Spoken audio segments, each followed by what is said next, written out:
Hi పిల్లలు. Hi teacher. ఇప్పుడు ఏదో చెప్పాలనుకుంటున్నారు కదా, స్టార్ట్ చేస్తారా? Yes teacher. స్టార్ట్ చేయండి. అదిగో చీమ వస్తుంది, ఎక్కడి నుంచి వస్తుందో అడుగుదామా? చిట్టి చీమ చిట్టి చీమ ఎక్కడికి వెళ్ళావు?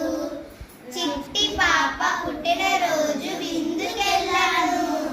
విందుకెళ్ళి చిట్టి చీమ ఏం చేశావు?